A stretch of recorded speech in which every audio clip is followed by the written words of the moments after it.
brave mind of compassion, brave mind of bodhicitta. However long it takes, whatever obstacles may arise, I dedicate my whole being to a path of love, to a path of compassion, to a path of cultivating wisdom in order to lead others to freedom from suffering.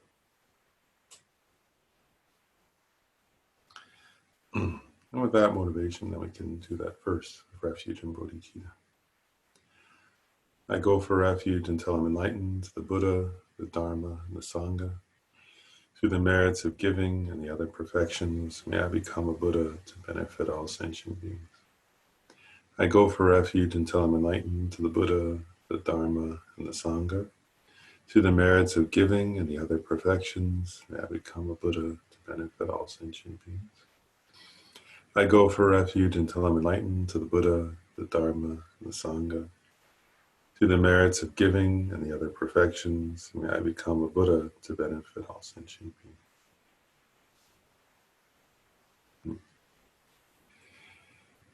beings. Okay. So back to the Heart Sutra texts here. Okay. Something for maybe we'll start today. Just we're not going to spend too long on this, but just briefly looking at the actual text of the Heart Sutra, because we covered the paragraph about the Bodhisattva, Mahasattva, Arya Avalokiteshvara, looking at the very practice of the profound perfection of wisdom and beholding the five aggregates also as empty of inherent nature.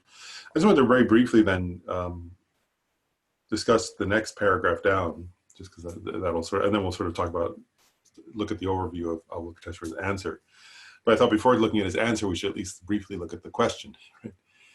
And so that paragraph, I'll just read the paragraph. The next paragraph says, then, through the power of the Buddha, the Venerable Shariputra said this to the Bodhisattva, Mahasattva, Arya Avalokiteshvara. And now here's the question. And that's interesting. Here in this translation, it says some translations say, how should any son or daughter? So I'm going to say that. This translation says, how should any son? It must be a different version of the Tibetan text. The answer says son or daughter in this version, but there are different translations, so it must be different Tibetan texts. But anyway, how should any son or daughter of the lineage train who wishes to practice the activity of the profound perfection of wisdom? So, we've already said, right, so here, this whole conversation in a way takes place through the power of the Buddha, or through the blessings of the Buddha, right, who's present. So it says through the power of the Buddha. And then it says the Venerable Shariputra. And so in general, Shariputra is famous for being, they call him, he was one of the arhats, they usually say, right, of the Buddhas. Usually, oftentimes when they depict like statues or paintings of the Buddha, there's the Buddha in the center and two monks, one on either side.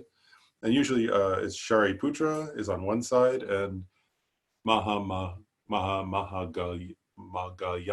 is on the other side. Yeah, pronunciation of Pali's not so great. But Mahamahagayana is on the other side.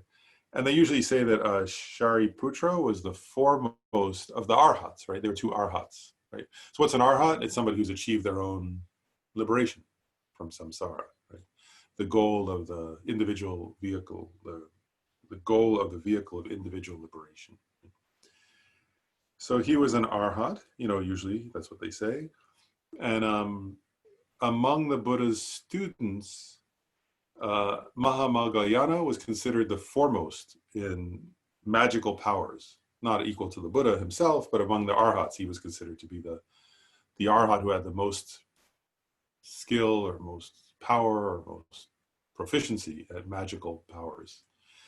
And then Shariputra was considered to be the disciple or the arhat who was foremost in wisdom.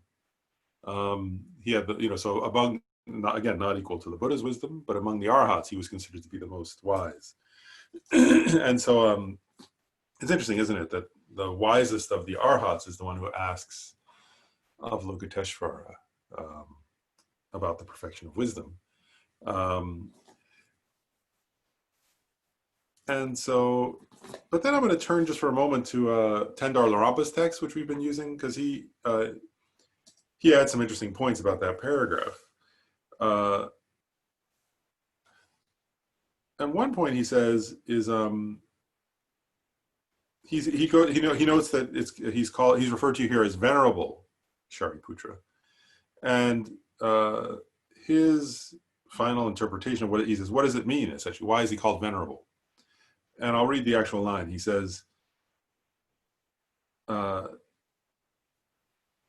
is spoken, that word, venerable, is spoken with the special meaning of one endowed with a life that has abandoned the afflictions and that is free from birth and death by affliction, actions and karma and afflictions. So when he says he's venerable, it's interesting, right? Venerable, like we would usually say what? Venerable means like worthy of respect, right? And oftentimes, sometimes in the West we'll refer to monastics as venerable, which is appropriate because they're worthy of respect. And here, Tendar Larapa is saying, why is he referred to as venerable in this sutra? And he says the special or the deepest meaning of that in the sutra is that he's endowed with a life, right, that has abandoned the mental afflictions, right? So ignorance, desire, anger, pride, and so on, all the different mental afflictions. And that therefore he's free from birth and death by the power of karma and mental afflictions, right? So that means he's no longer a samsaric being, right? Samsaric beings take rebirth through the power of karma and mental afflictions.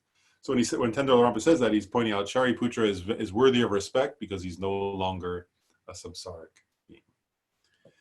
And then I'll just mention this part. You'll notice in the sutra, I was wondering this, sometimes usually Shariputra is called Shariputra, but in Venerable George's translation, he's sometimes referred to as Sharadvatiputra. And actually, when I first saw that, because not all the translators have those two, I thought, what's Sharadvatiputra? But Tendar Larapa answers that question. So actually, he says, Tendar Larapa says, first of all, why does Shariputra have that name, Shariputra? And then he says it's a combination of his mother, that his mother's name was Sharika, because she looked like a Sharika bird. Her eyes were like the eyes of a Sharika bird. So I'm not sure, it must be a bird in India. I'm not sure what that bird is.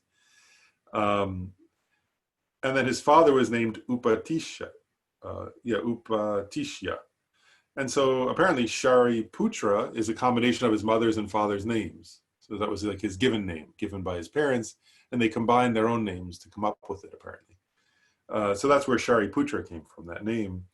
But then he says his family name, like the family, coming down, sort of like his equivalent of in English would be the last name, right, was Sharadvatiputra.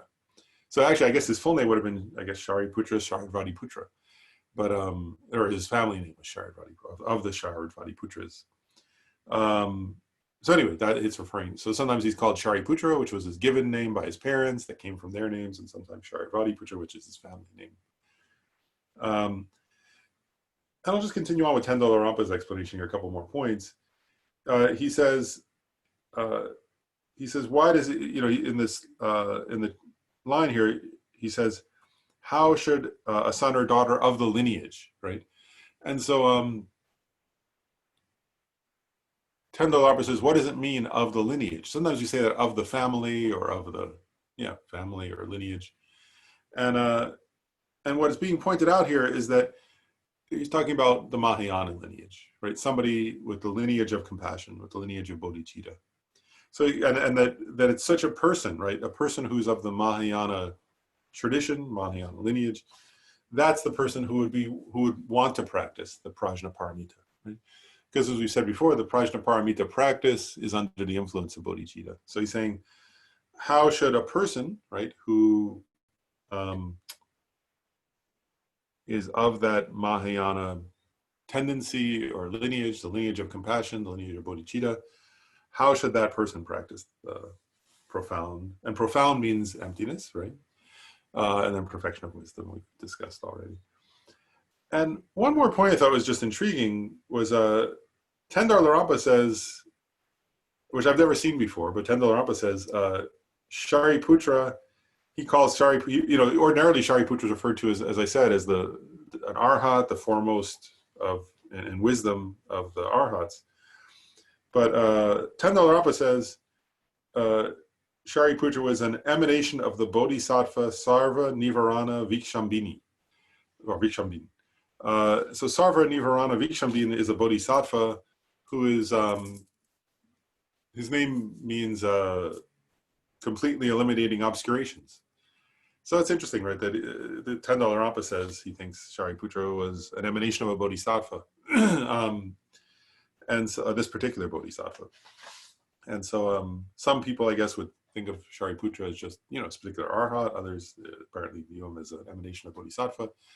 And I guess, what I was thinking is like, well, anyway, you can decide for yourself what you think is true. There are a lot of points like that, aren't there? Who is the hearer of this sutra, right? Some scholars say it was Manjushri, some say it was Ananda, some say it was Vajrapani. And similar point here, right? Who is Shari, what was Shariputra's nature? Was he an arhat or was he a bodhisattva, an emanation of a bodhisattva? And so anyway, there are different positions on that. Okay, and I don't want to go too far into the question beyond that. Like, so he asked that question of the Bodhisattva, Mahasattva, Arya Avalokiteshvara. We've already gone through what those words mean. So next, what I was thinking, I had said last time I would do this, and I was thinking, I hope it's not overwhelming to people, but to talk about like now, we're going to have a whole bunch of classes on Avalokiteshvara's answer. Avalokiteshvara's answer is the main part of the sutra, And I guess one point I was going to sort of today, I said I would cover this a little bit before we get into like the 5 skandhas and all that, is this, if you look at Avalokiteshvara's answer, right, which begins with that famous, right, it begins with a short answer about emptiness, and then goes into form is empty, emptiness is form, and so on, these famous lines that everybody has heard many times, which we're going to explore in detail.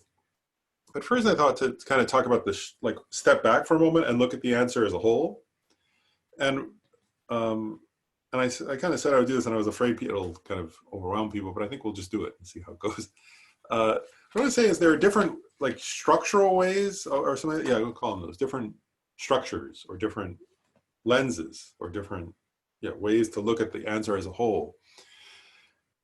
And I just wanted to kind of give an overview first, and then we'll go into detail.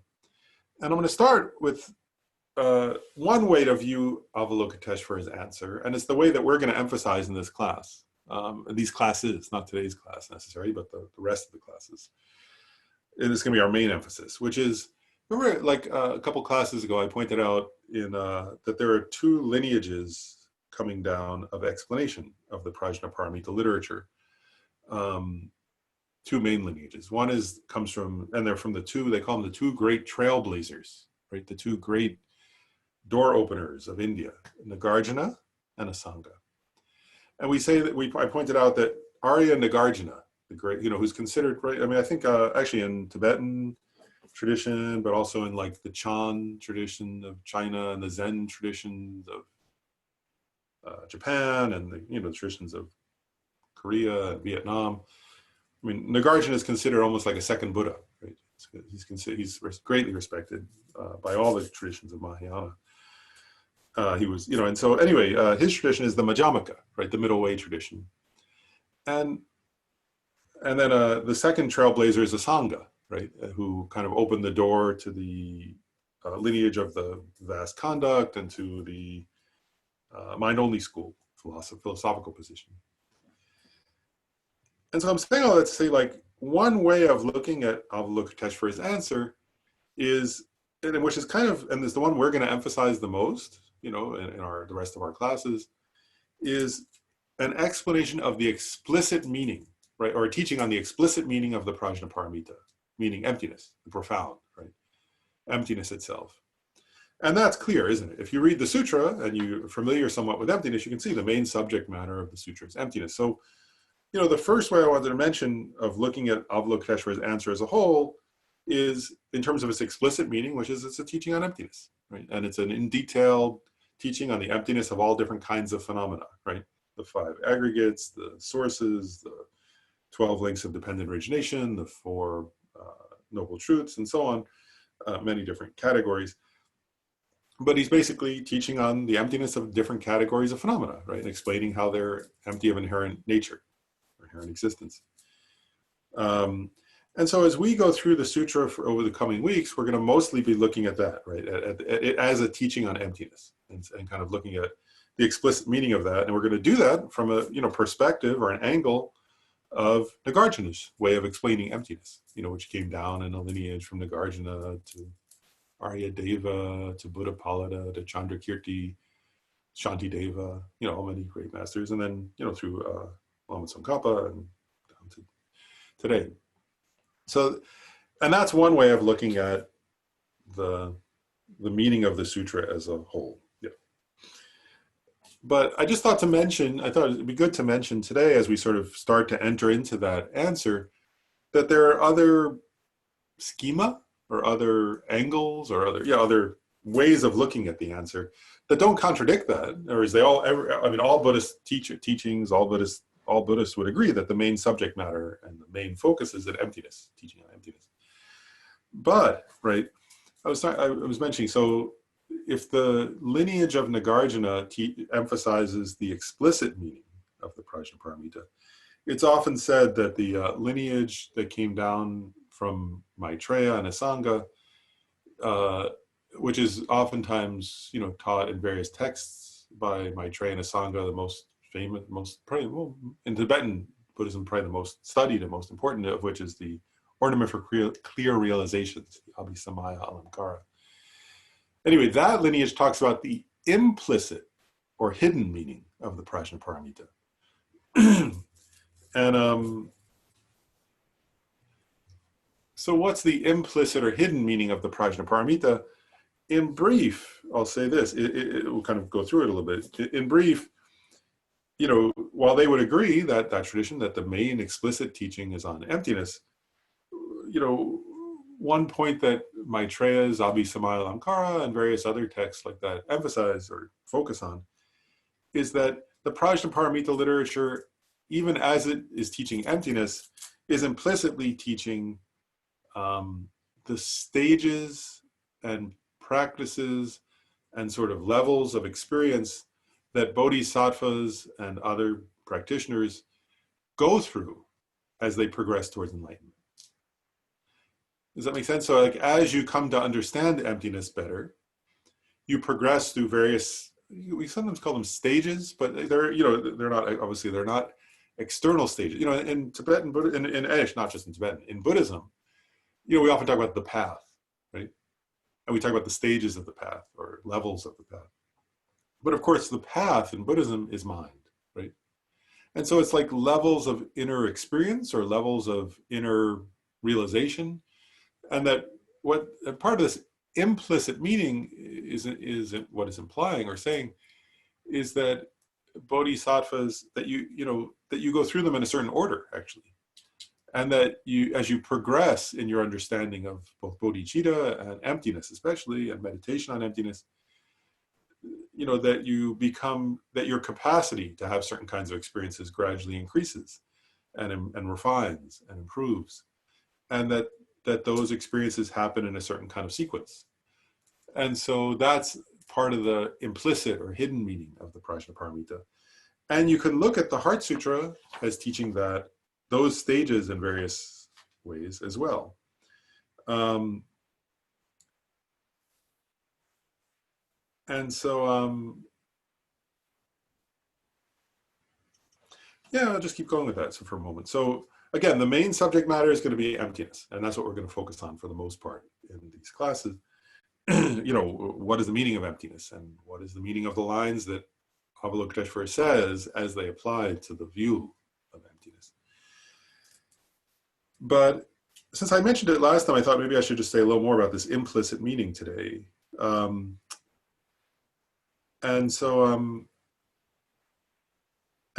the structure of the sutra. So maybe I'll say this, I'll go through it now.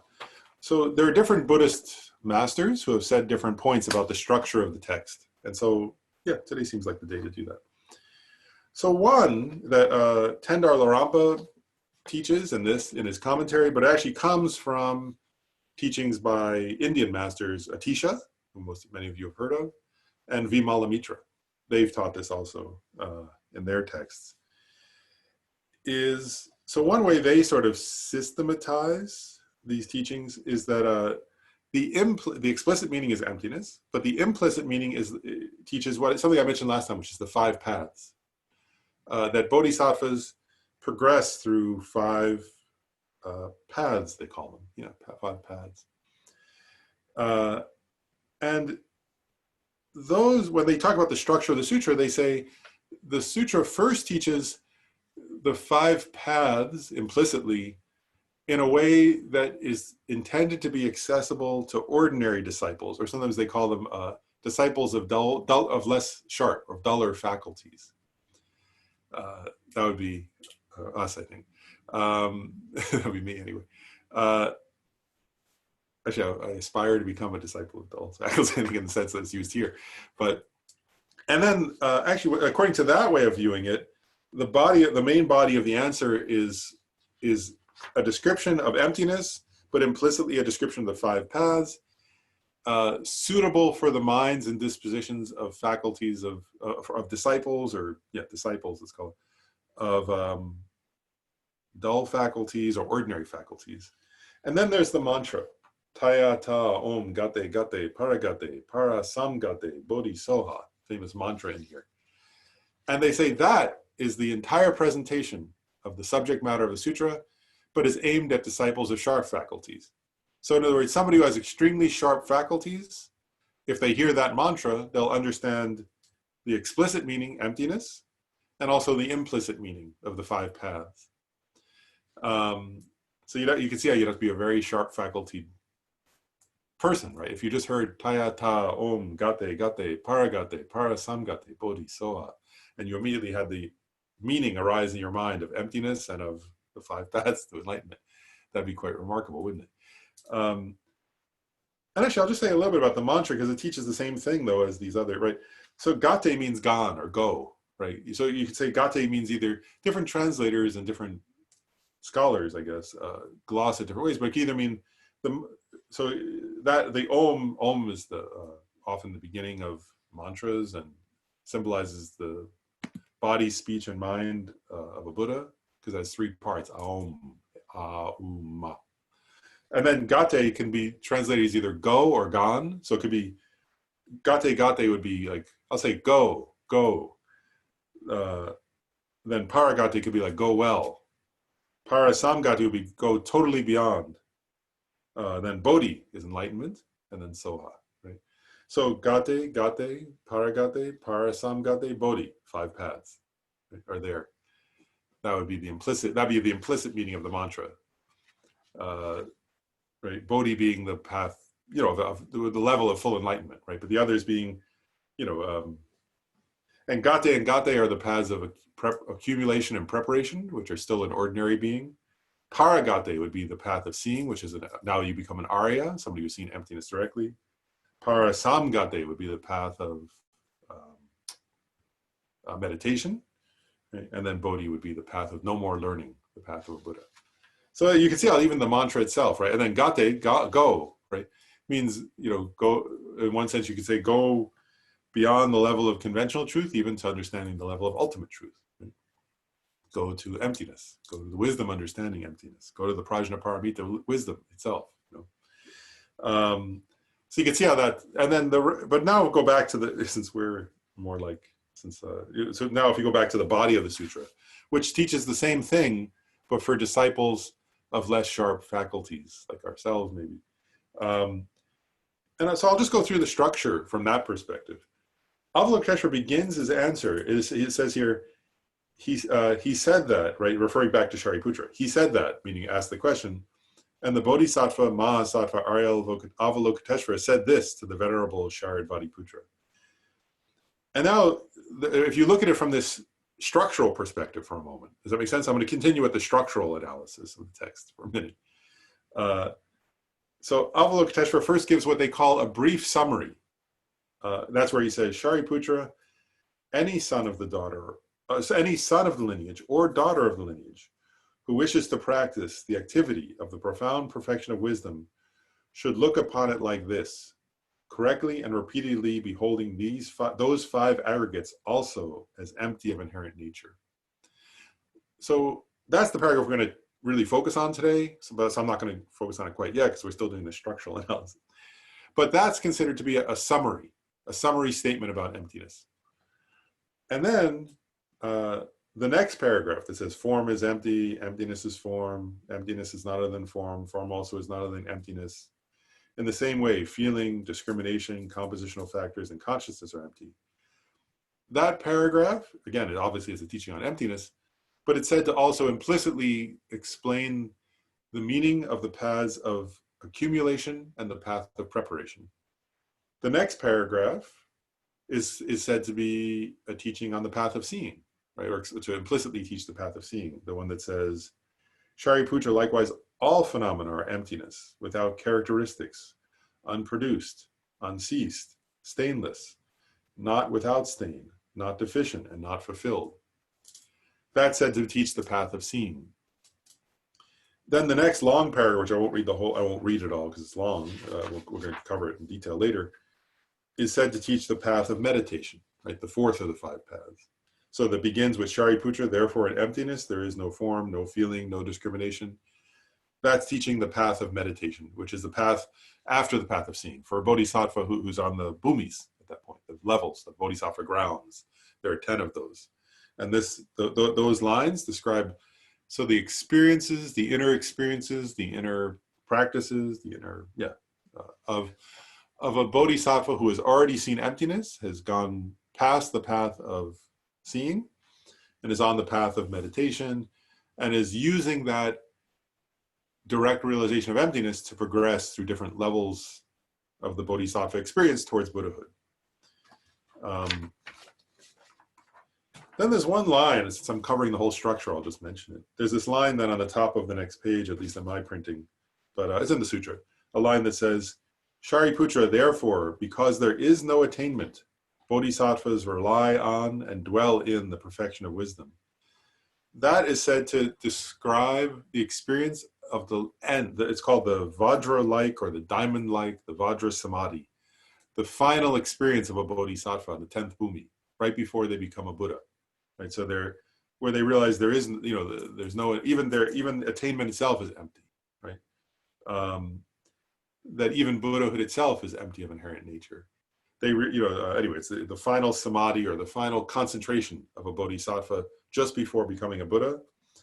And then where it says, the mind without obscuration and without fear, having completely passed beyond error, they reach the endpoint of Nirvana, and so on. That's the path of no more learning, the experience of a Buddha. Does that make sense? It says it quite explicitly, doesn't it? That is the, Nirvana itself. All the Buddhas who dwell in the three times also manifestly completely awaken to the unsurpassable, perfect and complete enlightenment and reliance upon the perfection of wisdom. That's teaching the stage of a Buddha, which is the path of no more learning, where there's nothing else, where one is learned, one is omniscient, so there's nothing more to be understood. Anyway, so if you look at the structure of Avalokiteshvara's answer, again, now you start to get a sense, right? In one sense, it's just a teaching on emptiness, right? You can just see it that way. From another perspective, if you look at it this way, from the perspective of the implied meaning, he's not mentioning, and why is it implied or implicit or hidden? He doesn't say I'm teaching the five paths, right? He doesn't say I'm teaching the inner experience and stages. It's implied, but all the great, most of the great commentaries explain it in that way, that it also teaches those things. So it can teach the explicit meaning of emptiness, and it can teach this implicit meaning of the five paths that a bodhisattva traverses on their way to enlightenment. There are more I'm sort of pausing for a second. I don't know, I'm not sure how familiar people are with things like the five paths. So I should pause there because there are other ways. Not other in the sense that different from that, but there are some additional details that one could look at in terms of structure. There are other lenses that you could even add to see, from another angle, what it's implying. Now I'm a little worried, though, that I'll overwhelm people. So maybe I should pause there and see, first of all, do people have any questions about what I've said so far? And secondly, do you want to hear the other lenses, or should I just go start in on the explicit meaning of emptiness? Or do you want to today hear a couple more details about lenses you can look at the whole structure from? Because my goal is not to overwhelm everybody either. But I'll pause there. Any questions or any comments about that? About whether or not to keep going into these structural things? No? Okay. Well, maybe I will say, even if you don't, I'll just say very briefly a couple more points about structure, and then we'll go into the explicit. Oh, you vote for structural. Okay, I see it there. Good. Okay. All right, I'll say a few more things about structure then. One point about structure that there are a couple more like details, and they come from Tendar Larampa, and also if you look, though, they actually also come from Atisha too, and a couple of other the Indian teachers.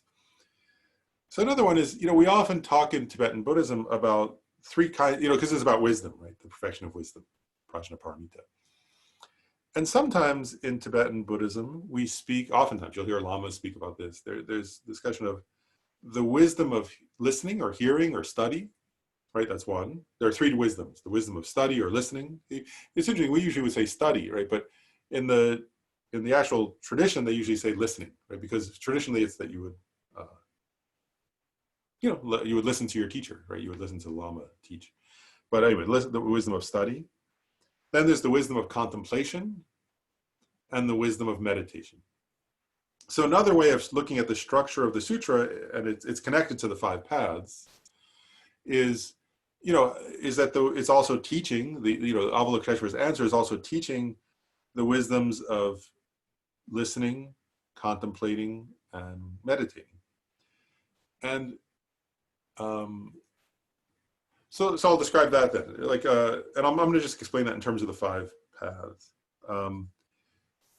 What they say is, so the wisdom of listening, right? First of all, is where I'll point out the difference, right? The wisdom of listening is where you could be listening to somebody talk, as what you guys are doing now, or it could be reading a book, similar, but it's the same idea. But that's where you're gaining some understanding of something, right? But it's through the power of not through the force of your own inner contemplation or inner analysis, but through the power of another, right? So in other words, it's through the power of another person's words that you're gaining some kind of understanding. And that happens like if you're reading a book, for example, right? And you go, oh wow, I didn't know that, right? That's like that. Or just the other day, I was listening to a lecture online by a lama, and I was like, he explained something, he was saying something about impermanence. And up to a certain point, I was like, oh, I know that. Oh, I know that. And then he made one point. I was like, oh, I never heard it quite that way before. And like just for that moment, I was like, oh, wow, that's implied by what I understood, but I never noticed that before. That's really right. That's the wisdom of listening. Does that make sense? Where you're listening and you have some understanding, but it wasn't that I came up with that on my own. It wasn't that I sort of saw that by, sort of my own inner force. It was through his words. I had this moment where I was like, oh, wow, that makes sense. Then I kind of paused the video and I went and thought about it, right? To go, well, do I agree with that? And why is that true? And that's interesting. Like, in what sense is that true, right? That's beginning the contemplation part, where you're starting to think about it on your own and check up. Is that really true? What would that mean? If that was true, what would that imply about life? What would that imply about reality? What's the evidence that that's true or not true, right? That's where you're starting to cultivate the wisdom of contemplation. So anyway, the wisdom of listening, if you look at it from the point of view of the five paths and the Heart Sutra, the wisdom of listening begins at the path of accumulation, right? So I remember what I said this last class, the path of accumulation is when a person first gives rise, it begins at a point when a person first gives rise to uncontrived bodhicitta, to spontaneous bodhicitta, to genuine bodhicitta. Then there are bodhisattva on the path of accumulation. And so the main task of a bodhisattva at that point, and this is what Atisha is getting at when he explains this, he said, so that when a person first gains bodhicitta, right, then they think, I want to become enlightened, right? But then, of course, if they're, they have to look and go, well, I don't know how to become enlightened. difficult, complicated, thing I've never done before. And so they have to listen, they have to study, right? They read books and they go to teachings and they hear, proper teachings and so on. And so on the path of accumulation, like the Bodhisattva has to begin through listening, through study.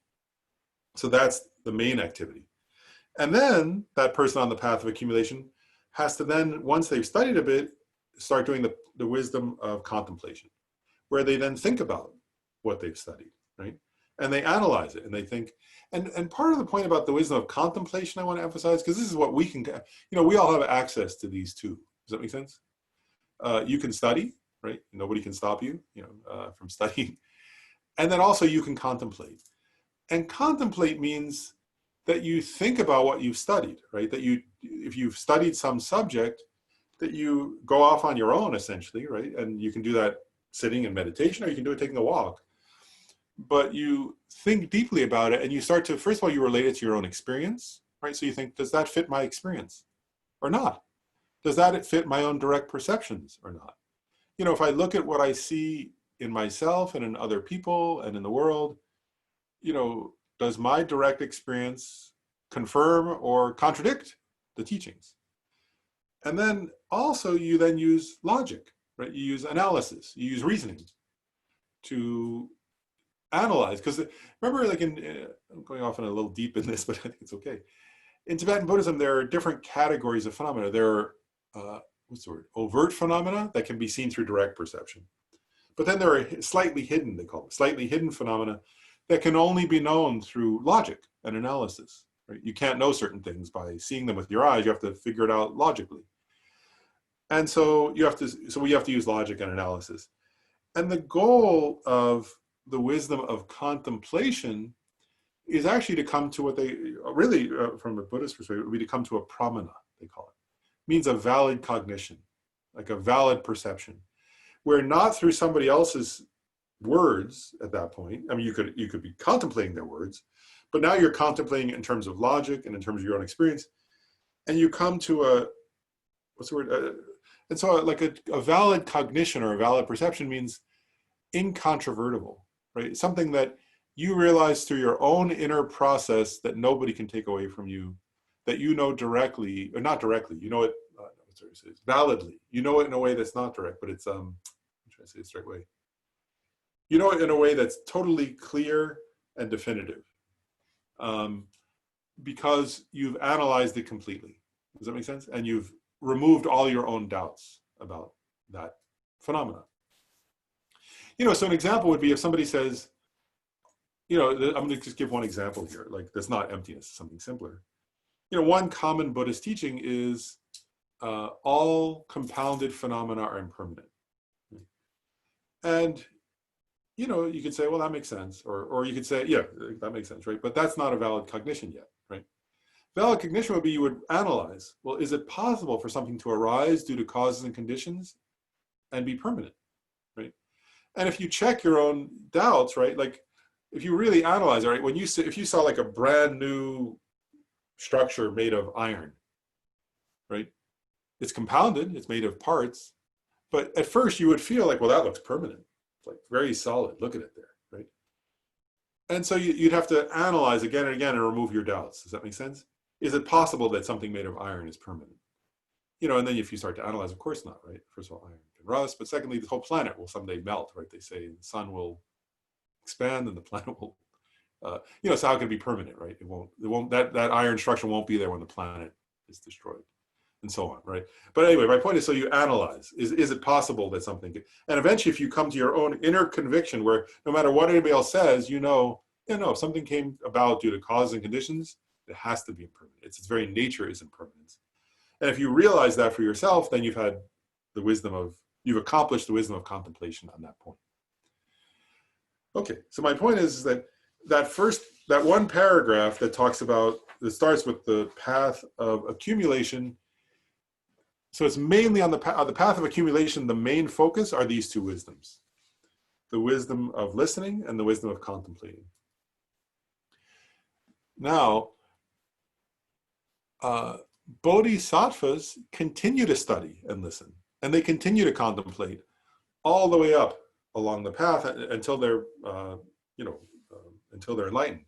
They continue to listen to teachings. One day, Kensur, I think it was Kensur Rinpoche said, even eighth Bhumi Bodhisattvas still ask questions. Even Bodhisattvas at very exalted levels continue to study and ask questions of the Buddhas, for example. So it's not that you stop, but the point is that the main activity of somebody on the path of accumulation is study and contemplation. Then, on the path of preparation, while the Bodhisattva still listens and contemplates, their main activity becomes the wisdom of meditation. And why is that? And I'll kind of explain that, because remember I said, so you begin the path of accumulation when you generate bodhicitta. So at what point in inner experience does a person move from the path of accumulation to the path of preparation? That happens at the moment when a bodhisattva who already had bodhicitta has already gained calm abiding, right? So that bodhisattva has already had to have calm abiding. Calm abiding is that mind, right? That can focus on any given object, any chosen object of the meditator for as long as they wish, right? And they can engage that object with an experience of physical and mental bliss and pliancy, they call it, flexibility, lightness, right? So it's a remarkable level of meditative achievement. That's not yet, that person is not yet on the path of accumulation. Then they have to have this experience, what's called, and you've heard this if you've studied Buddhism much, is there's something called the union of calm abiding and special insight, or the union of shamatha and vipassana, right? Shamatha meaning calm abiding, that's what we say, shamatha meditation. Ultimately, that's the translation, calm abiding, And then vipassana, the real meaning of vipassana is special insight, right? So there comes a point where the person who has already achieved shamatha or calm abiding, then uses that extremely focused, extremely peaceful mind, in this case, to meditate on emptiness, in this particular instance. Right? And I explained this for those of you who were in the class on the middle length Lamrim. We went into detail from Lama Tsongkhapa's perspective about this. But when the person has first achieved shamatha or calm abiding, when they try to meditate on, say, emptiness in this case, their mind can't focus quite as well, right? Because they're analyzing, they're doing a little bit of analysis, and they lose a little bit of their focus, not totally. And so that bodhisattva has to kind of go back and forth, like doing a little bit of analysis and then going back to shamatha, doing a little bit of analysis and going back to shamatha, so that they are trying to sort of refine their ability to combine those two. And it takes time.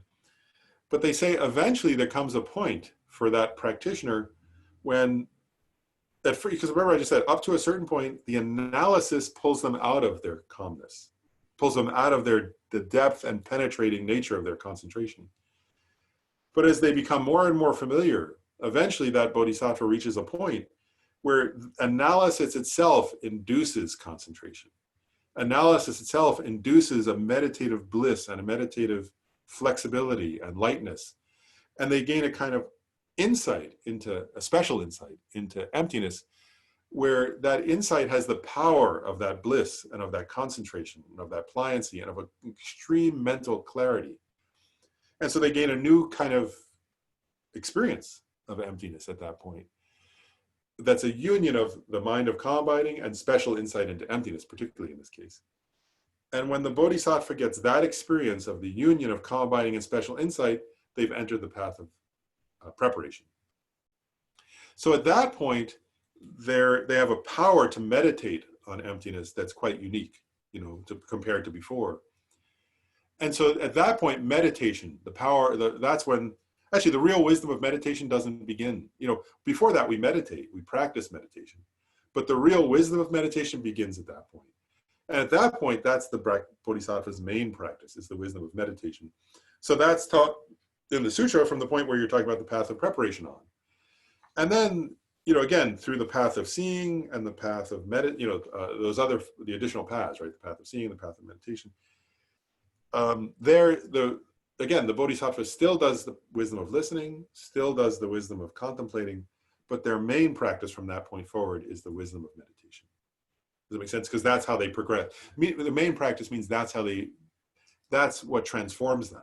That transforms them into and leads them to higher and higher levels of the path from that point forward. So their main practice becomes the wisdom of meditation. So another way of looking at the sutra then is that, that very brief paragraph where it's talking about a little bit the path of accumulation is teaching about the wisdoms of listening and contemplation. And the rest of the sutra is emphasizing the wisdom of meditation, the wisdom arisen from meditation, you could say.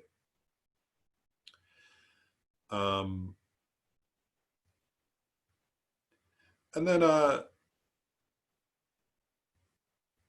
another way, so that's another way of looking. I'll give two more, and I'm going to give two more structural analyses, and then we'll be done with structural analysis. Another way that I mentioned last time very briefly, that one could look at a structural analysis of the text, and this particularly came from, I think other texts mention it, but I was seeing it in one Nyingma commentary particularly mentioned this. But, so oftentimes in Buddhism, we can talk about, and you may have heard this in other commentaries, sometimes they talk about things in terms of basis, path, and result, right? And so here, one way of looking at the sutra is that, first it teaches the emptiness of the basis. Basis means the ordinary state, right? So what's the ordinary state? Well, you can see here, Avalokiteshvara mentions the 5 aggregates. Then there's different sense sources, right? Eyes, ears, nose, tongue, body, mind, visual phenomena, sounds, taste, touch, tactiles, and so on, right? So there he's teaching the emptiness of the basis of our ordinary samsaric state. Makes sense, right? That's us. That's our, we see, we hear, we have that, all that. Then there comes a point where he teaches the emptiness of the path, right? For example, he teaches the emptiness of the Four Noble Truths, right? There is no, where he talks about,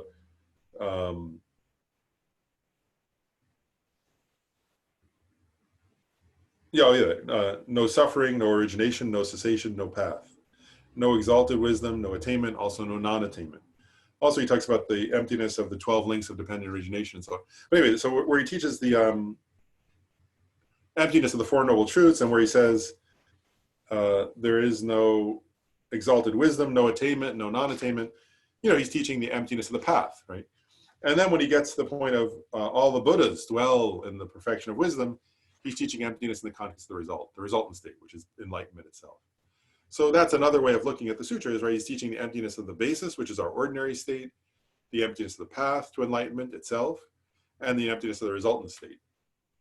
So that's another kind of structure. We're not going to emphasize that one, to be honest. We're going to emphasize the 5 paths when we go back to it, but mostly we're going to talk about emptiness itself, the explicit meaning, emptiness. But that's just another structural way of looking at it. And the last one, structurally, that I'll mention is, and this comes from, again, from Atisha, and also it's mentioned in Tendar Larampa's text, and also Vimala Mitra mentions it, and this is not the structural for the whole text, but it's just a structural. So the paragraph I mentioned is of one paragraph, so I'll just mention it now because I'm not going to emphasize it, I don't think, too much later, it's the paragraph that teaches the path of seeing that I mentioned that way. So I'll read it again, it's a short paragraph.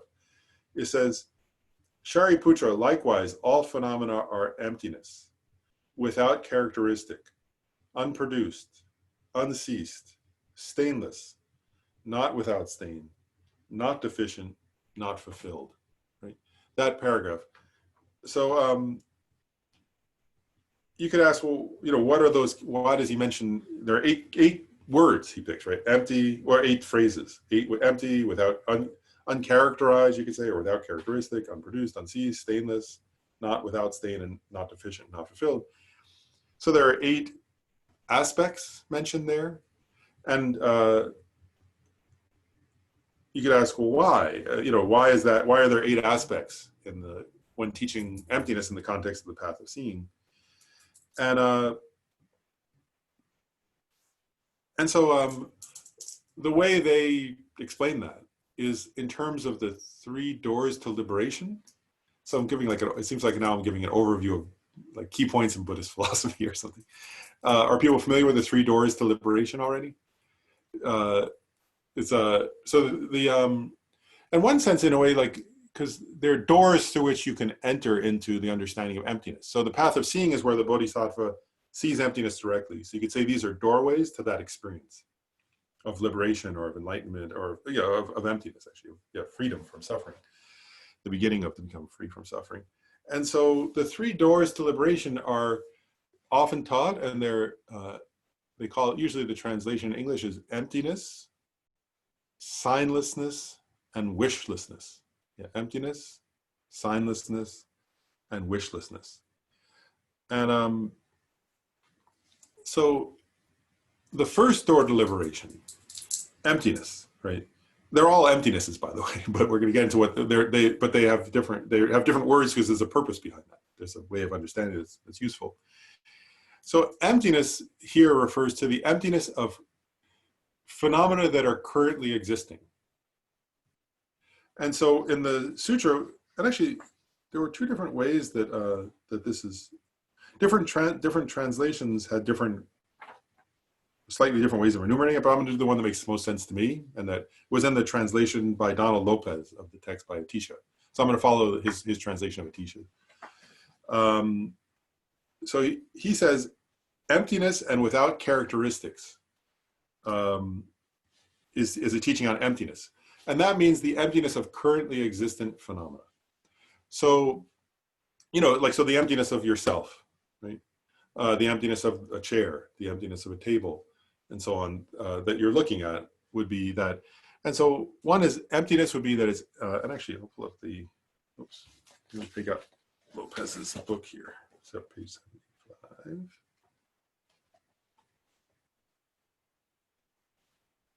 Yes.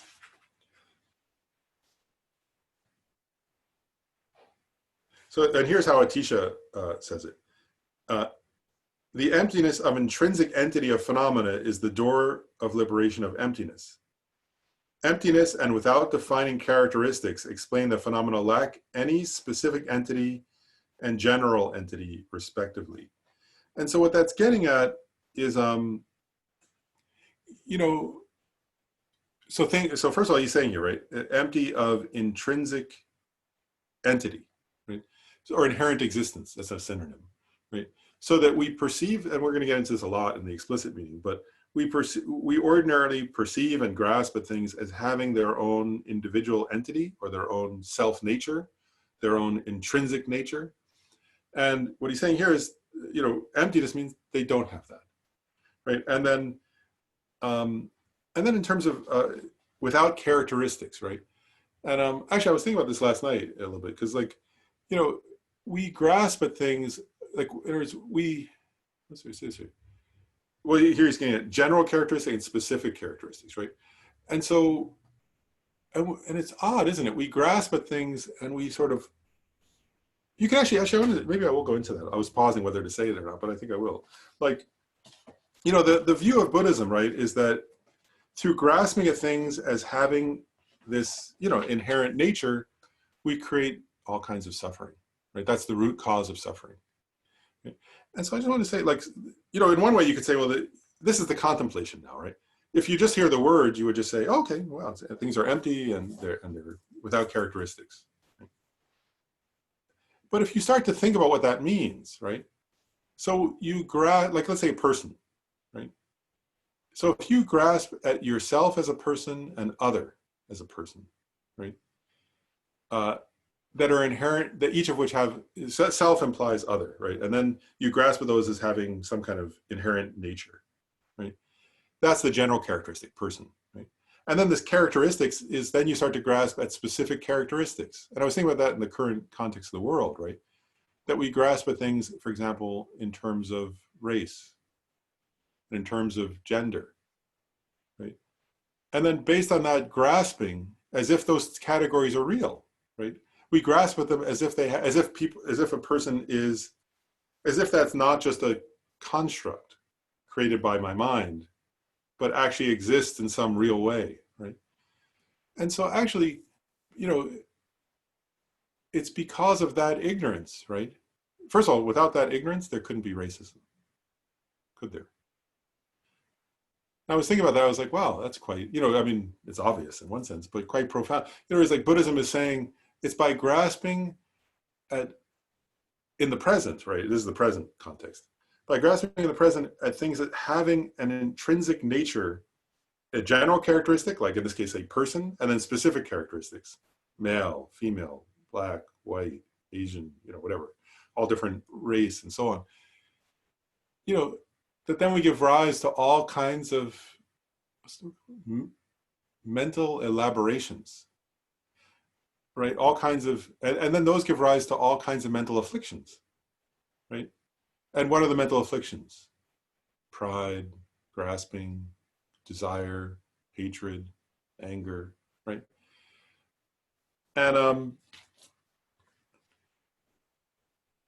what Buddhism, so with the emptiness, right? This first door of liberation is saying, even the general characteristic of person is a construct, right? It's merely labeled by your mind, right? Then all those other characteristics that you grasp at are also merely labeled by your mind, right? And then you make up all kinds of mental afflictions based on those. And then you create karmic actions based on those mental afflictions, and that's the process of samsara. And part of the point is we do that with everything, actually. So if you think about this just as these two lines, empty and without characteristics, right? Actually, we do that with people and we do that with objects, right? Everything you've ever wanted in your life, right? Like a job or a thing or object, right? It's because you grasp, if you crave it and you desire it, right? It's because you grasp it as you grasp it yourself and it as both having some kind of intrinsic nature. And then you view it as inherently desirable, right? And then when you have dislike or anger at something, right? You grasp it yourself as having some kind of inherent nature, and then at this other as having some kind of nature, a general nature of existing as whatever you perceive it to be, and then specific characteristics you imagine existing there within it, right? And then you develop anger or hatred at it, person or objects, and all kinds of things. And so the point I'm getting at is that just this one point, right? Empty and without characteristics is getting at how we, ordinary samsaric beings, first of all, we as ordinary samsaric beings do that in relation to everything. Ourself as a person, our body, our mind. Then we do it in relation to every other person, every other object, from human beings to animals, to houses, to trees, to flowers, to doors, to, whatever, everything, right? That we grasp at everything as though it has from its own side, intrinsically, apart from my mind labeling, although we grasp at things as having specific and general characteristics from their own side, intrinsically. And because of that, we give rise to every kind of mental affliction possible. And if we don't stop that, Lama Zopa often points this out, if we don't stop that, then from life to life, he says that, Lama Zopa said that, he said, if you don't stop doing that, then you will continue to give rise in this life and in future lives to all kinds of mental afflictions. And if you give rise to the mental afflictions, then someday, even if in this life you wouldn't murder, in some life you'll murder somebody over that, right? Because you think they're your enemy. In some life you'll abuse people. If you grasp at things as having inherent nature, right, then you'll be prejudiced in some way. Right? Actually, he once said, if you do that enough, that if you don't stop that, eventually you'll be a dictator.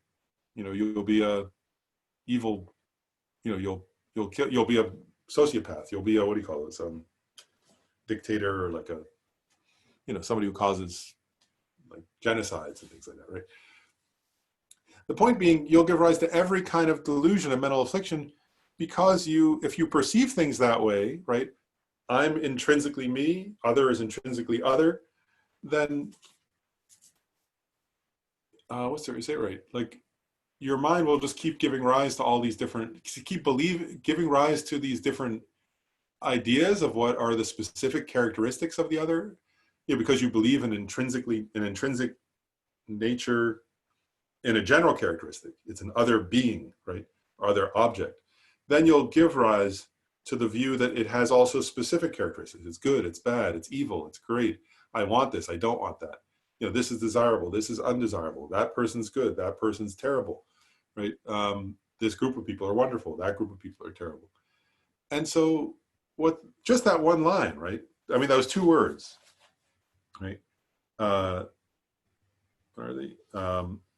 All phenomena are emptiness without characteristic, right? What he's getting at there, right, is that things are empty of a general nature. In other words, they actually don't exist in the way you perceive them to exist in general.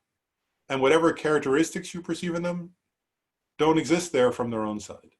Does that make sense? They're not inherently existent. They're mere, what's the word? They're mere dependent originations that exist merely labeled by your mind. Right? And the Bodhisattva at this point, when they meditate on emptiness, right, the door of emptiness, means they actually perceive that directly. Does that make sense? When you enter the doorway of liberation, that's emptiness, it means you have a direct realization at that point that things don't exist in the way you've perceived them, that they're empty of that kind of existence. They're empty of that kind of inherent nature. Right?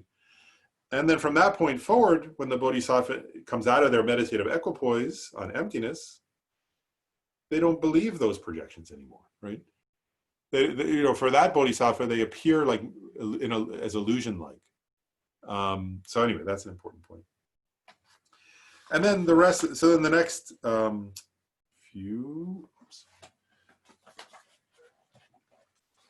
the next 4 words, right? Unproduced, unceased, stainless, and not without stain. Those are the considered to be, those are, Atisha calls those the doorway to liberation that is signlessness. So what is signlessness? Let's say this. So signlessness is a kind of emptiness, but it's particularly emptiness of causes, the emptiness of causality. Like, so, and why causality functions, right? It's not denying that causality functions, but it's saying that causality functions because things are empty. If things had an inherent nature, they couldn't change. And actually, I was thinking about this, like, I just want to say in a very general way, right? Like, you know, I don't do gardening myself. I've mentioned this before. Shayla, my partner, does gardening. So, you know, so like she'll plant a seed, right? And that's the traditional metaphor. That's the traditional example of cause and effect, right? And so when you're planting it, the seed is a cause, right? It's gonna. I mean, if she's planting it, she's hoping it's going to cause a flower, she just planted some. And then there were some vegetables too. So, you know, you're hoping, when you plant a seed, you're hoping it's going to be a cause, serve as a cause to produce a result. Maybe tomatoes, or maybe strawberries, they just came in. You know, strawberries, or maybe gladiolas, or whatever, right? And you plant different seeds to give rise to different results. And when you plant the seed, you think it's a cause, right? But, so from that perspective, the seed is a cause. Okay? But, you know, when you're eating the tomato, there are seeds in it. So is the seeds a result, right? Or is the seed as a result? It came about through the fruit. So is the seed a cause, or is it a result? And the point I'm getting at is that there's nothing that's inherently a cause, right? Right? Things are, what's the word you say? Through interdependent relationality, something can be correctly labeled a cause, right? Whereas if you're planting a seed because you want to give rise to a tomato plant, then in that context, you can label it correctly and say, yeah, the seed's a cause. Right?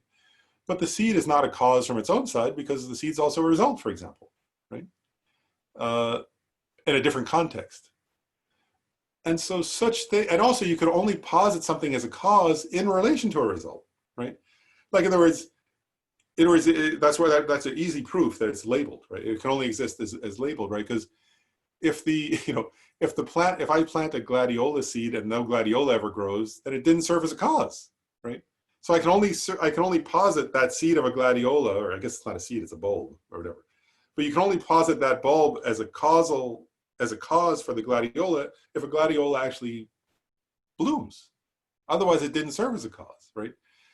So in one sense, the cause, what's labeled a cause in one context will be labeled a result in another. In another sense, you can only label something a cause relationally, in relation to a result. And what's funny is, like, if you label the seed a cause, right? Let's say I'm going to say this seed that's going to give rise to strawberries, right? Well, at the time when I'm planting it, it can't be the cause because the result doesn't exist yet, right? So how can I say I know it's a cause? It may never be the result. Maybe the crop won't grow, right? But then once I get the strawberries, I can say, oh, it was a cause.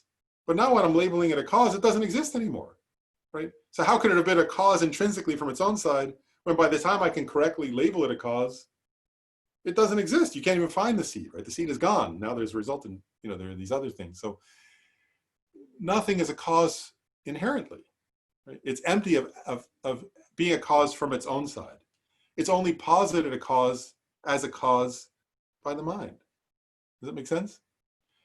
And so this, where it's now you can explain. When it says unproduced, unceased, stainless, and not without stain, what Atisha says is that's getting at the, I'll actually read you the quote. It's are classified under the door of liberation called signlessness, which I was just saying, because they include the cause and effect of the thoroughly afflicted and the cause and effect of the completely pure, respectively.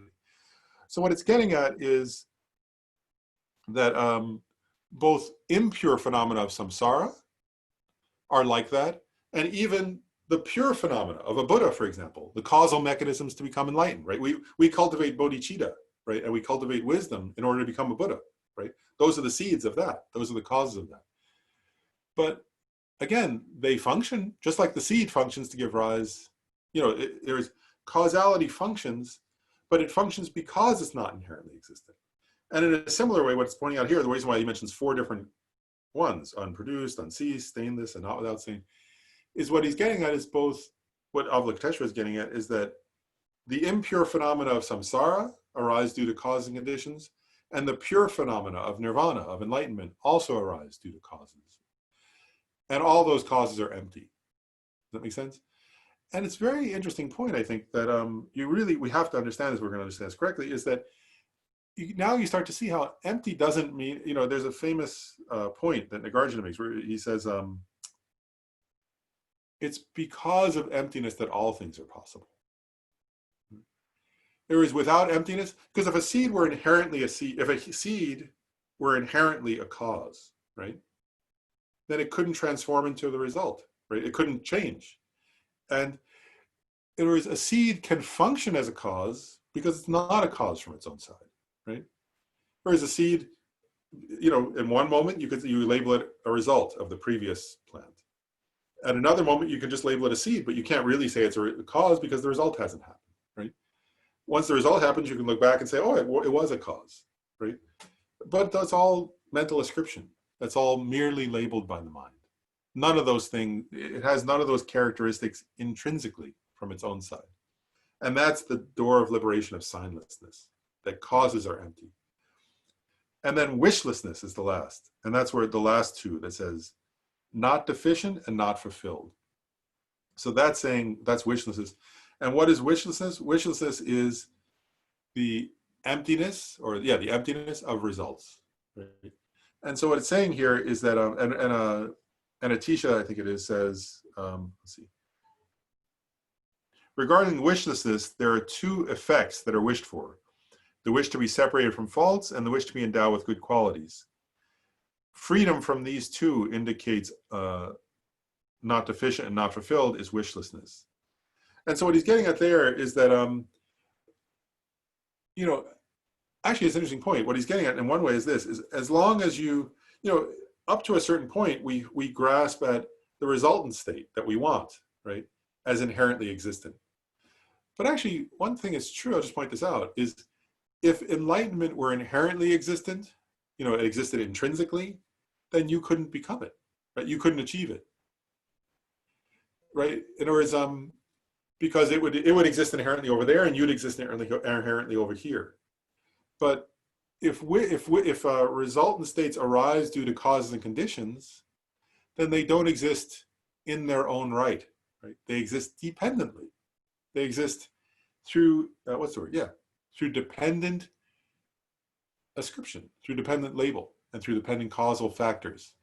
And so because results arise due to causes, they don't exist intrinsically. And so when you stop grasping at the result as if it existed intrinsically, it becomes possible to achieve that result.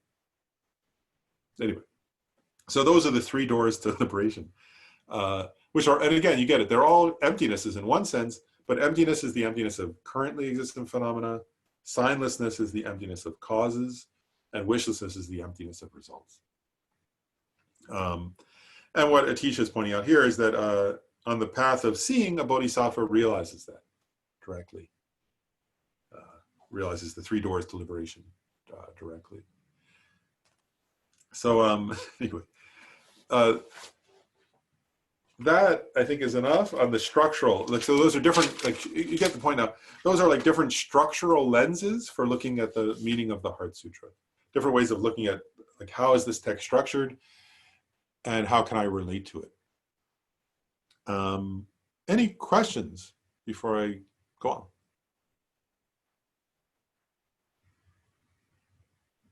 Okay. Oh. Can you guys hear me? Yeah, yeah. Yeah, I just, you know, for the longest time when I don't know if it's a question, more of kind of like a statement about what this means to me. For the longest time, I think I inherently, or I thought in my head that emptiness was some kind of like primordial like substance. Like another way of saying, and I know it's not now. Yeah, yeah. The first time I saw form is emptiness, emptiness is form, it was like, because not all, form is emptiness, I'd heard, but emptiness is form I had not heard. And the first time, it's so simple and yet such a, it's what makes the Dharma in Buddhism different than other religions that I've been exposed to, is that sentence. And so, you know, hearing it from the different angles that you just described puts so much more to it. So thanks. That's what I wanted to say. Oh, sure, sure. Great. Well, that's a beautiful description of your experience. Yeah, and one of the, I guess, just in relation, one more point I'll say is, you know, I was a little hesitant. I was like, well, is it worth going through all these structural things? And, you know, even and some of the details we've gone up to now, where we've really looked at, you know, what is the meaning of Maha and Sattva and Jangchup, and but I hope that, you know, as I'll share, this is my own experience, I guess, is like, you know, we could talk about the Heart, you know, I mean, when I was looking back at my notes from different times when I've studied the Heart Sutra, you know, I mean, you could, actually, it's funny, I was thinking about this, like you could spend 20 years studying the Heart Sutra, to be honest, like if you wanted to, you know, or it's been, but then on the other hand, I was like, there are times where I went and there was a one-day lecture, you know, on the Heart Sutra, it was maybe 4 hours or something. But, you know, one thing I will share is, like with any text like this, you know, the more you study it the more deeply you study it, you know, and the more deeply you contemplate it, then when you read it, it has more, it's richer, isn't it? It's like, you know, and even if you don't remember every single detail of all these different structural analyses, I mean, if you remember some of them, you know, the point is that like you develop a different relationship to the material, right? And you start to see more in it, and you start to relate to it in a deeper way, and you start to think more about the implications of it. And that's the goal of this. Does that make sense? That's the goal of going through it in so much detail. You know, I remember that at one point I was like, well, you could do like just a weekend on the Heart Sutra. You could cover the, you know, if we went through it very quickly, you just wouldn't mention all these other points, right? I wouldn't mention the three doors to liberation. I wouldn't mention these different structural things, and we wouldn't go into as much detail about but, you know, yeah, the idea is that one is, I mean, the text itself is incredibly powerful, but as we sort of look at, you know, even like, again, we'll look at different ways you look at that one line, form is empty, emptiness is form, and what different great Buddhist masters have said about that line. And, you know, the point of all that too, I just wanted to point this out, you know, because the benefit also of study, right, as we just said, is to have more to contemplate, you know, so that then when you go to contemplate on your own, because that's the real benefit of the sutra, right, is that then, you know, we have to then take the sutra and go think about it, right? And that's the wisdom of contemplation. Eventually we have to meditate on it, which we'll do. You know, I think at the end of this whole series of classes, we'll do like a retreat, a weekend or something, or a day, I don't know, something. We'll do some kind of retreat on it. And hopefully there will be a lot within your experience by then to think about, to contemplate, and then to meditate on. And that's the key, I think, is that we have to, you know, that's what we were just talking about, the wisdom of listening, then the wisdom of contemplating, and then the wisdom of meditating. that the more, and I've been finding that as I've been, you know, I mean, I studied the Heart Sutra before, but I hadn't read like 13 different commentaries together on it. And as I'm sort of preparing for this, I'm like, wow, like there's so much, you know, it's like incredibly rich. And there, and even the differences, you know, that one Lama will say, I think it was, you know, I take this way, and another would say I take it that way. It allows for a deeper contemplation. Oh, that reminds me even one last structural thing I didn't even mention. That's funny. Is most of the commentaries relate to the Heart Sutra as a sutra, right? Because it says Heart Sutra. But there are a few commentaries that relate to the Heart Sutra as a tantra, because it has a mantra in it. Hayata om gate gate para gate parasam gate bodhisoha. And so there are a few commentaries that say, well, you know, you could take this whole sutra as a tantra. And there's even one, there's some sadhanas even, you know, where you visualize your, you know, prajna paramita, and you say the mantra like you do in tantric sadhanas. That's another whole way of looking at the sutra. There was one sadhana that was translated into English, a part of it that was, you know, where there's the four characters. There's prajna paramita in the center, and then there's Shakyamuni Buddha and Avalokiteshvara and Ananda and Shariputra, and they're all sort of there in a mandala, and they recite the sutra and the mantra. That's another way of viewing the whole sutra, I guess is my point. It's not quite as a sutra, but as a tantra. And to me, that's just rich, isn't it? Like, in other words, it's rich to see that there are a lot of ways to approach the same material. And then you get to, and my hope is that as you hear these different and study and think about these different ways of looking at the sutra, you know, I don't have some agenda that you have a particular view of it. Like, that's why sometimes I'm saying, well, you know, so-and-so says Vajrapani is the thus I have heard. Others say Manjushri, and others say it's Ananda. Is, you know, I'm going to do that with other things too, in terms of the meaning of a line. This Lama says it means that, and that Lama says it means this. My point is, then you get to think about it, you know, and see what resonates for you and what is logical to you, what fits your own analysis. So I hope that's what you'll do with the material. That's my hope. Cynthia. So the wisdom of contemplation, I have two things. I don't know if this is a question or a comment, but maybe you could speak to it. So one thing is, isn't that like a catch-22 to think of contemplation, the goal of which is to come to a point where kind of like what you're contemplating is incontrovertible, like, and also for me, the word incontrovertible is like a state of permanence in a way. So can you speak to that in terms of like emptiness? Because for me, that seems like an oxymoron. Like I have to be, without a doubt, come to some kind of level of understanding. And also the aspect of like, how do I know when, so there's a kind of like an, you know, the concept of knowing, not knowing what you don't know. Mm-hmm. So if I have a lot of ignorance in me, then how do I know that I've reached that level? And kind of like, where do I stop asking and saying? And I know I've heard in some kind of like teachings that kind of like the teachers, like they keep kind of searching and asking, and that's in one level that I understand that. But how do you kind of get to the point where you say, oh, okay, I've reached that point, I've attained that, and therefore maybe I'm kind of getting to the next level, just from a practical perspective. Does that make sense? Yeah, I think so. Let me try to, and then if I don't fully address it, you can maybe clarify more or something. But I think it's a good question, and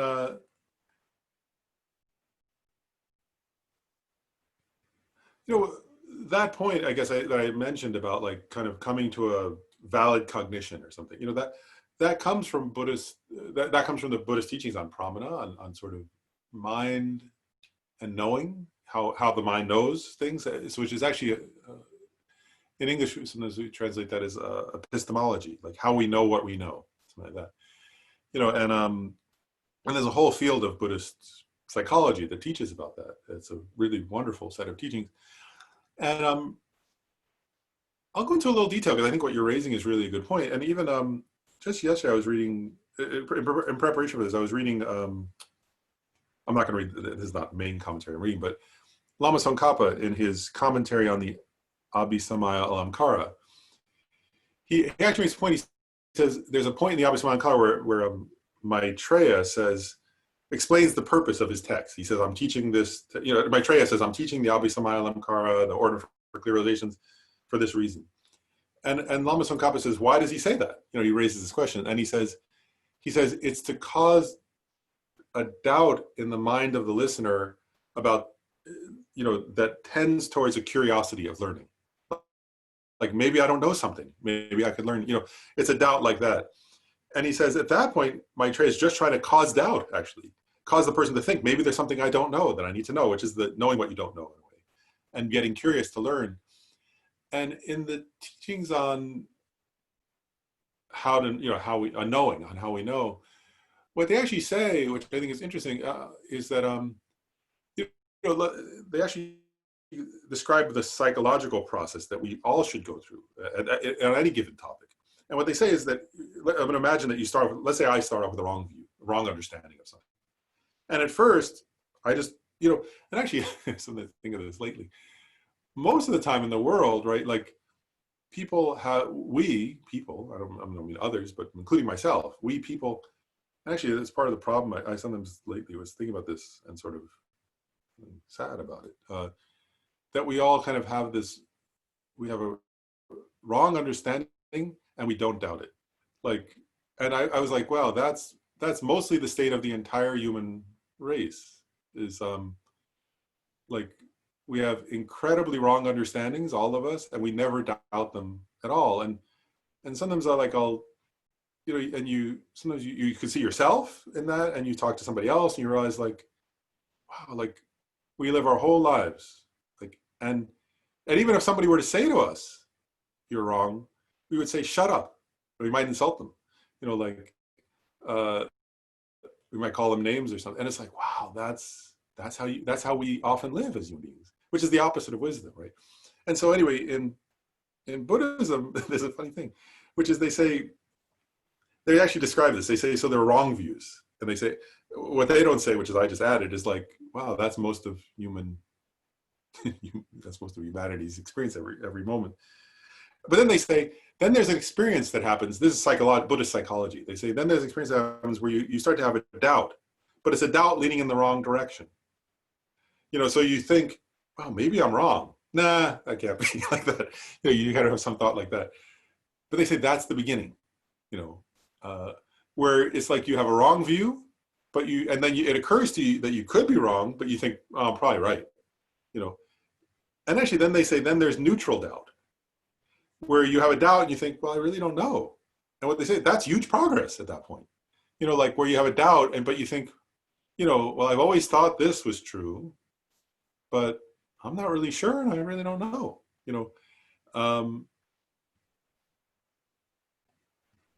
and that, that's progress from having a wrong view. Does that make sense? If you start off with a total wrong view that you totally have faith in and believe in, then coming to the point where you're just even admitting I don't know is humongous progress, which is what you were mentioning about knowing what we don't know. And then there comes a point where you have what they call in Buddhist psychology, doubt leaning in the right direction. And that's the one where even, what's his name? Aryadeva, the disciple of Nagarjuna, he says, regarding emptiness, he says, when somebody develops doubt leaning in the right direction, he says about emptiness, that tears samsara to shreds. He's like, that's the beginning. That's where the person starts. It's like if you imagine a piece of paper, that's where the tear, when you first tear, then it's easy to do the rest of the tear. It's like the beginning point. So it's like doubt leaning in the right. And that's where you say, I don't know, but I think I was wrong. I think it's like this other way. Or if somebody were listening to a teaching on emptiness, say by like Khensa Rinpoche or Lama Zopa Rinpoche, and they would listen and suddenly they would go, wow, I think he might be right. Like that might be the truth. I don't really know, but that sounds right to me. That'd be doubt leaning in the right direction. Right? And those are the beginning of coming to know, in a way, the beginning of learning something new, the beginning of coming towards a correct perception. Then comes what they call correct belief. That's where the person has studied and thought about something and contemplated. And they start to go, through their own contemplation, they start to go, wow, I really think it's like this. You know, I really think that this is how things are. I've been reading about impermanence, or I'm reading about emptiness, let's say. And I think that what Nagarjuna said is true. I don't totally understand it yet, but it seems quite right. You know, and they read more and they read more and they study more and they listen more and they think more about it. And they start to go, that really does seem correct. That's correct belief. That's not yet that's not yet the goal, but that's, at that point they have humongous progress, right? You really are engaging with something deeply and you're contemplating it and you start to think, I think that's how things are. I think that corresponds to how things are. It seems to fit to my experience. It seems logical to me, but you're not yet certain. Does that make sense? So it's like correct belief. And then there eventually, this is, I guess, getting to the core of your question. The person, if they continue in that process of analysis and of logical analysis and relating to their experience and looking at it and sort of looking at it from every angle and so on, what they say actually is there eventually comes, and I once asked Yumi Kensho about this, and he said there comes something that he actually said is an incredibly powerful experience, if it's in relation to emptiness, for example, where it's not yet a direct realization or anything like that, but where the person sort of, and he said it's a realization that it's true. And I want to give an analogy for a second. You know, like, and actually a couple of years, last year I think it was, I read a biography of, and I'm not talking about emptiness now, but I'm using this as a metaphor for a second. Last year I read a biography of Benjamin Franklin as a scientist. It was like particularly about his interest in science. And it described how everybody thought electricity worked a certain way. Like they thought it was worked a certain way. And he was analyzing what they said. He said, it doesn't make sense. He was looking at how lightning hit buildings and how it went down trees. And he said, I think lightning is the same as electricity. And I think it's in the atmosphere. You know, and he started logically analyzing. And he said, sometimes lightning jumps out, but also I've seen sparks fly, you know, and they look similar. And he was like, you know, like the sparks that fly when lightning hits a tree look like the sparks off of they had like a device that would create electricity if you spun it or something.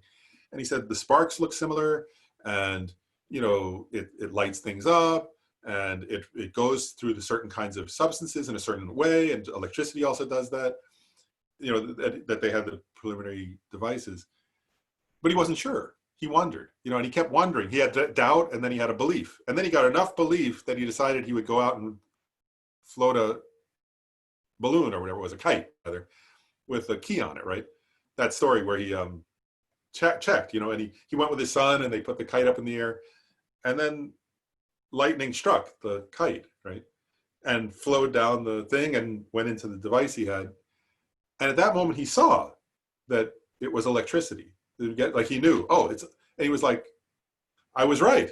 And he knew it. And at that point, he knew it. You know, and did he know everything about electricity yet? No. There were tons of things that were never discovered.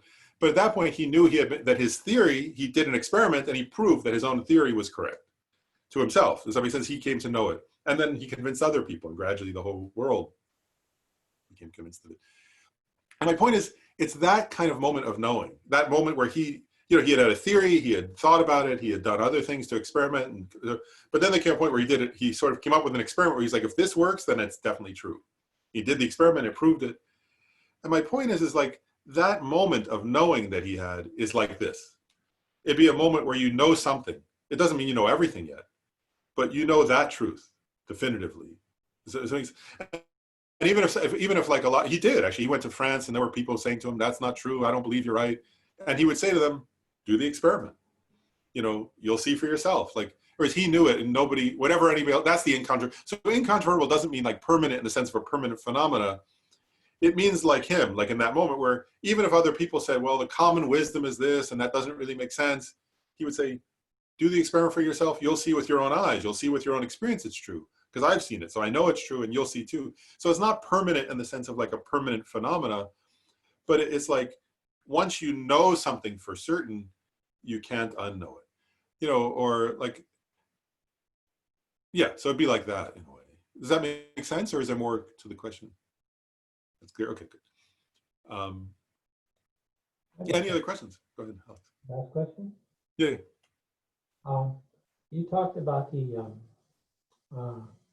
explanations of the Heart Sutra being explicit and implicit, and the lineages of Sangha and Maitreya. And I was wondering, as you were talking, are these different lineages relevant only in the ways in which they explain the meaning of the Heart Sutra? Or they also, is it more complicated than that? Were there other teachings or sutras which were explained in those two different ways? Oh, great question. Yeah, no, and it's not just the Heart Sutra. There are many sutras that they, and there are many, those two, like if you think of those, they're like two lineages, let's call them, or something, that came from India, and then down through Tibet and other countries too, and that, and are still existent. So yeah, there are various differences. So like, so I mean, the Heart Sutra is just one, but actually they explain, first of all, like they explain, one thing is they explain all the different, like when Nagarjuna comments on all the different Perfection of Wisdom sutras, so like there's 100,000 verse one and a 25,000 verse one and 8,000 verse one. Like one point, I'll say a few points. One is he explains all of those in terms of the explicit meaning, emptiness. That's his main focus. Whereas if you study like the works of Maitreya and Asanga, they look at all of those sutras in terms of, they explain a little bit about the explicit meaning, but they look at all of them in terms of the implicit meaning. That's one point, all the different Perfection of Wisdom sutras. But then also they look at other sutras in different ways. Again, they explain various sutras, not really, I mean, they give different angles on them. So for example, apart from that, that Nagarjuna focuses on the explicit meaning of all the Prajnaparamita sutras, and Asanga and Maitreya focus on the implicit of all the Prajnaparamita sutras.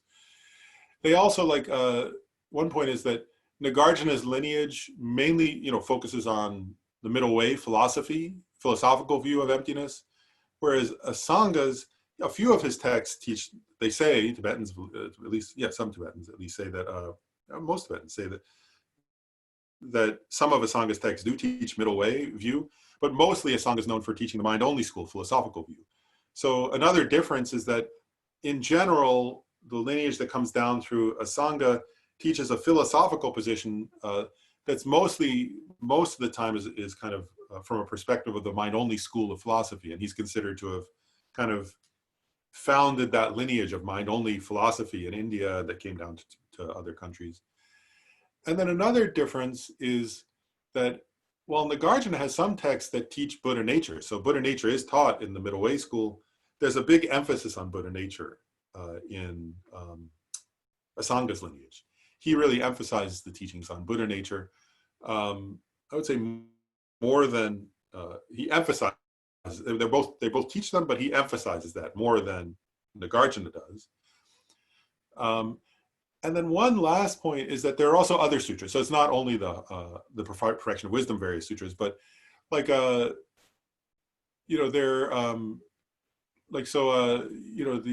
mind-only school coming from Asanga has a special emphasis on certain sutras, like one is the Samadhi Nirmochana Sutra, and the Sutra Unraveling Thought.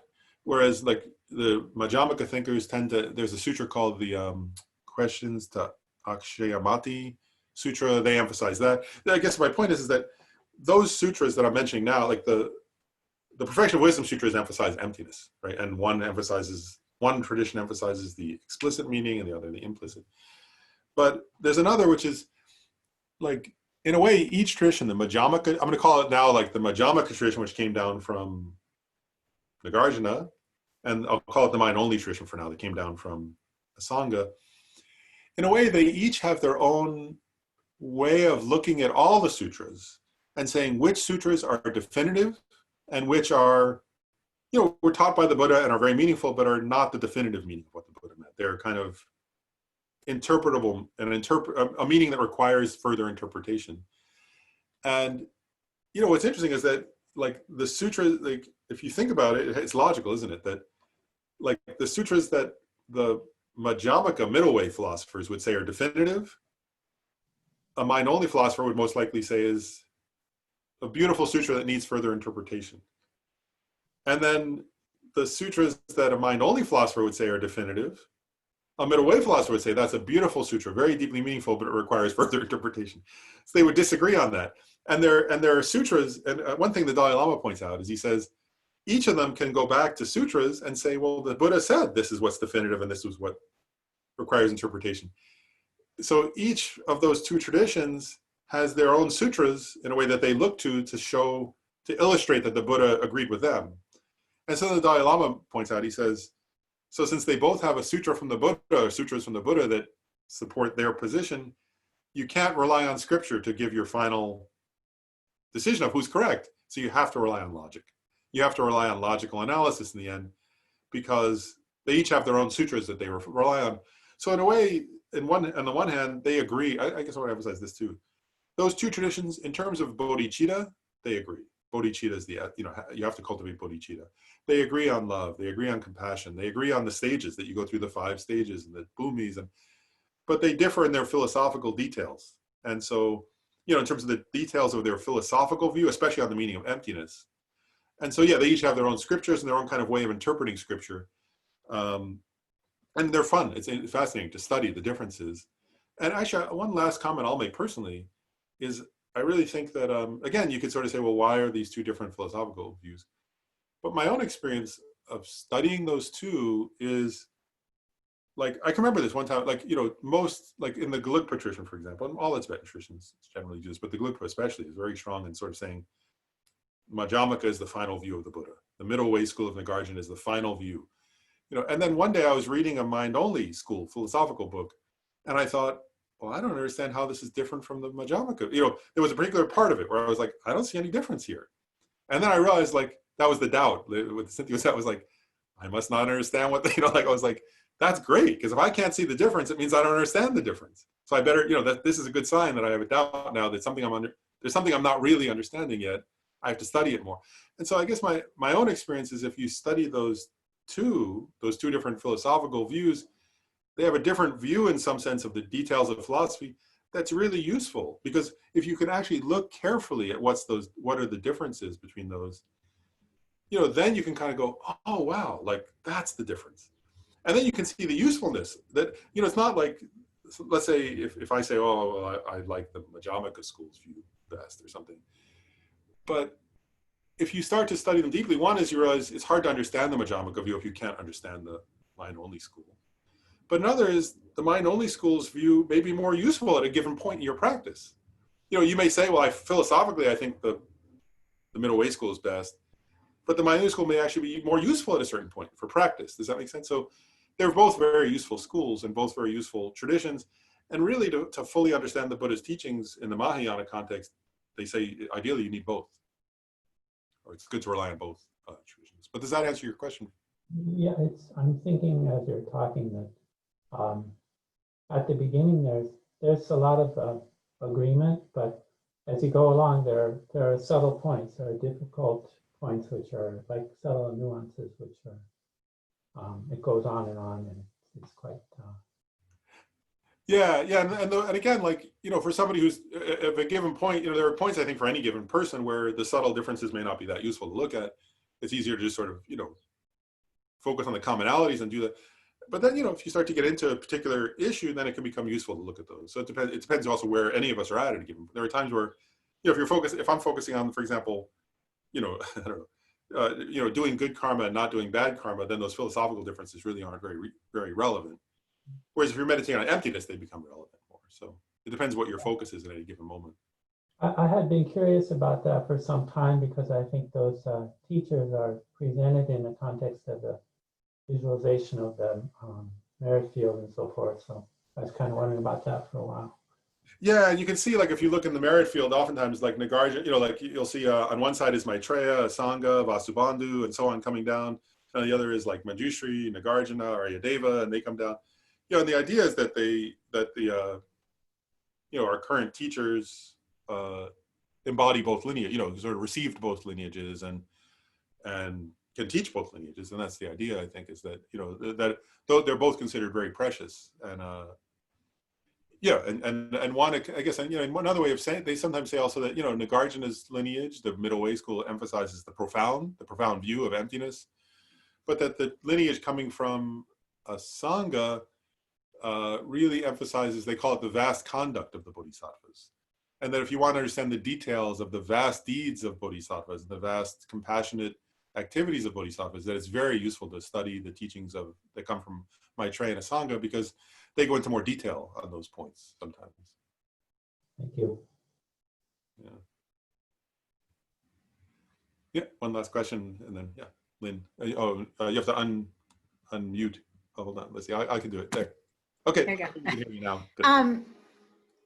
I think you answered my question, but it seems like in my personal practice, it seems helpful to think along one sort of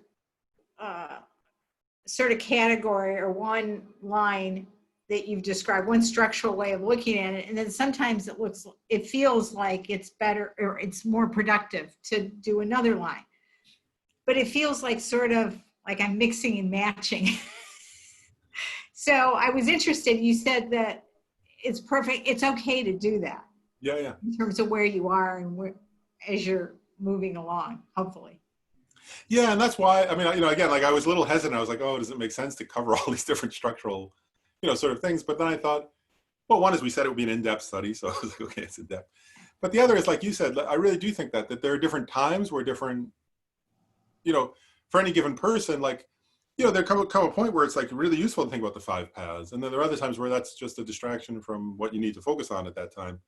For example, that, maybe, at our level, for example, listening, versus contemplating might be more practical or something. And so I really think that's useful to sort of have, that's why I thought it is useful. And so I think it's great to do what you're describing, because, they're all those were taught by great Buddhist masters for a reason, which is that they suit a certain kind of student. And I think, my experience, and I've noticed with other people too, is that kind of student doesn't necessarily mean intrinsically either, right? In other words, one day I could be this kind of student, and then 3 months later I might be that kind of student, because of where I'm at the moment. So I agree with you. I think it's really useful to be able to look at, to approach it in a way that fits where you're at a given time. Thanks. I think that's useful. And I know it's something, but I'll just say one other general comment. Like, what I said I would get to, but we didn't get to it today because, I wanted to, we took longer to cover the structural stuff. But, so next class, I'll just sort of give a preview. What we'll really focus on is the 5 skandhas, right? Because that's what, numerous times here it says that, it talks about the 5 heaps, the 5 skandhas, the 5 aggregates, I guess you call them aggregates in English. So next time we'll talk about, what are the 5 aggregates that are mentioned here, and then in what sense are they empty, right? And there are various ways, and he says also empty, and we'll talk about what that means, right? Like that they're, because they're empty of being an inherently existent person. They're empty of an inherent, and then also in and of themselves, each of the 5 aggregates is empty. And so we'll go into a little bit what are the 5 aggregates and in what sense are they empty, and that'll be the next class. And I imagine that'll take most of the next class because that's a huge topic. And through that, we'll start to, we're going to really now start to focus on the explicit meaning. That's going to be our main focus now, is what's the explicit meaning of the sutra, which is emptiness. And we'll get into like what is emptiness, what's the object of negation, in what sense do things exist, conventional truth and ultimate truth, and what's the meaning of form is emptiness and emptiness is form, and so on. We'll get into all that, and that'll take a number of classes, obviously, but that'll be our next focus in the classes. Okay, well, I guess it's, so we should do our dedication. The supreme jewel Bodhichitta, where it has not arisen, may it arise and grow. Where it has arisen, may it not decrease, but increase more and more. In the snowy mountain paradise, you the source of good and happiness, all-powerful Chenrezig Tenzin Gyatso, please remain until samsara. Yeah. Thanks, everybody. Good to see you all. Thank you, Lauren. And we'll continue on with these classes. I think it's on the website now. It should be. I gave them to Gabe, but we have the schedule now through July. So we've got whatever the classes are remaining in June, and then we got I think there's one next week, right? Yep, it's in the website, Lauren. You already updated the website, so the July ones are there, right? Yep. Mhm. Right. Cool. And I guess, and then, I'm assuming in early July we'll put up the one, or late June, maybe by the end of the month or early July we'll put up the ones for August. Yep. Thank you, Lauren. Thanks, Keith. Thank you, Lauren. Thank you, Lauren. You. Stay safe.